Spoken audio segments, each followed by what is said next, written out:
Okay, see next question. If square root of x equal to 25, then x equal to dash. So आता हांगा x ची value find करूंक सांगला. So square root of x equal to 25. So x हो square जो आसा तो एका पुढे करायच. हो स्क्वेअर. सो 25 स्क्वेअर हाजो मिनिंग 25 into 25. सो जर मल्टिप्लाय केलो जाल्यार कितलो आन्सर येतलो 625. सो हे तुमकां बेसिक थिंग्स खबर आसूंक जाय. जर नॉर्मल मल्टिप्लिकेशन केले जाल्यार अशें येतले 5 2 10, 12 2 5 10, 1 carry 2 2 4 plus 5, 5 2 6, 625. So C is your correct option. Okay, next question. Find the square root of 81 into 121. So 81 into 121. So 81 as a square root घेतलो. So square root of 81 आणि 121 सांगला. So square root of 81. 81 as घेतलो 9 आणि 121 as 11.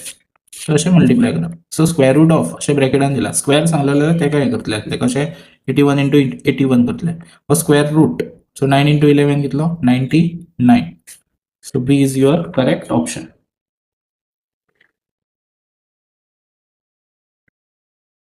Next, which number should be added to 500 to make it a perfect square? So a very important question. हे mostly विचारले with the exam time.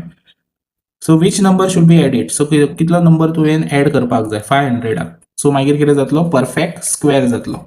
So 500ची पयलीं तुमकां range खबर आसूंक जाय खंयचे खंयचे येता ते 500च्या रेंजीक 529 576 हे दोन्ही परफेक्ट स्क्वेअर आसा. सो 500 कितले नंबर ऍड केले काय तुमकां परफेक्ट स्क्वेअर मेळटलो. एक तर 29 सोदपाचो पडलो ना जाल्यार 76. 500 दिला तुमकां 29 ना जाल्यार 76 हो ऑप्शनान आसपाक जाय पळय. सो 29 आसा 76 ना. सो एडेड टू 500 म्हटला. सो 500 ऍड कर म्हटला हितूनलो खंयचो तरी आणि परफेक्ट स्क्वेअर जातलो. सो खंयचो येयलो 529. सो 529चो स्क्वेअर रूट ऑफ 529 कितलो 23. 23 चो. Next find square root of 2.25. Okay, so आता अशें जर डेसिमल फॉर्मान दिले जाल्यार फर्स्ट तुमी कितें करतले जो कितें स्क्वेअर रूट आसा तो पयलीं तुमी पळयात 225 चो. ओके, डेसिमल बीन मागीर पॉइंट आउट करूया. सो पयलीं 2 सो फर्स्ट तुमकां 225 दिलो. सो 225 हो कोणाचो 15 सो 15 नंबर पळयात हांगासर खंय दिसता तुमकां हांगा आसा रायट.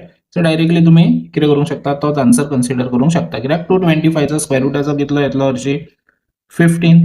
सो 2 डिजिट आसा 2 डिजिट म्हणजे एक डिजिट सोडून कितें करप पॉइंट दिवप कळ्ळें. 2 आसलो जाल्यार एक डिजिट सोडून पॉइंट दिवपाचो. सो टेस्ट लिंक जी आसा ती डिस्क्रिप्शनान अवेलेबल आसा.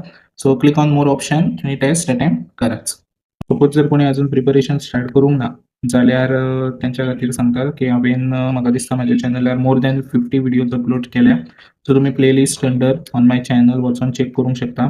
सगळे टायप्स ऑफ विडियोज आसात लायक जे सिलेबसान तुमचे मेन अंडर हेड जे आसा पळय like English comprehension, reasoning, then numerical ability, Konkani. So हे सगळे विडियोज हांवें जाता तशें पॉसिबल करून तुमकां अवेलेबल करून दिल्या. सो तुमी तेजे बेनिफीट घेयाच. आणि सपोज जर कोणाक खबर ना की सो थोडे जाण अजून कन्फ्यूज आसतले की कशें प्रिपरेशन करप. सो तेज्या खातीर हांव सून विडियो अपलोड करता. खंयचे इम्पॉर्टंट टॉपिक्स जे आसतले फॉर CBT 1 टॉपिक म्हटलं हांवें. सो तेतून चड चान्सीस आसा ते रिलेटेड टॉपिक अंडर क्वेश्चन येवपाचे. Okay, during the exam time. अशें न्हू की बाकीचे रिफर करून नका. सो रिफर करा सगळे. हांव म्हाज्या वटेनसून मॅक्झिमम तुमकां जितले नोट्स प्रोवायड करूंक शकता टील द CBT 1 तुमकां प्रोवायड करता. सो तुमकां मॅक्झिमम मार्क्स स्कोर जावं न्ही म्हणून ड्युरींग द एग्जाम टायम. जर कितें कन्फ्युजन आसा रिलेटेड CBT 1 CBT 2 जाल्यार तुमी टेक्स्ट केल्यार चलता. फक्त इतलेंच सांगता की CBT 1 सगळे जे पोस्ट आसात तांकां सेम सिलेबस आसा. ओके, सो तुमी अशें म्हणूं नाका की थोडे जाण RFO खातीर सेपरेट करात म्हणून. सद्या RFO खातीर सेमूच सिलेबस आसतलो फॉर CBT 1 जो आसा CBT 2 त्या टायमारूच पोर्शन त्या टायमार सिलेबस चेंज जातलो फॉर एवरी पर्टिक्युलर जो कितें पोस्ट आसा पळय तेका. सो थोडे जे आसा पळय इंग्लिश कॉम्प्रिहेन्शन, न्यूमरिकल आणि रिजनिंग हे सेम उरतले. फक्त लेवल इन्क्रीज जातलो ऑफ आस्किंग क्वेश्चन.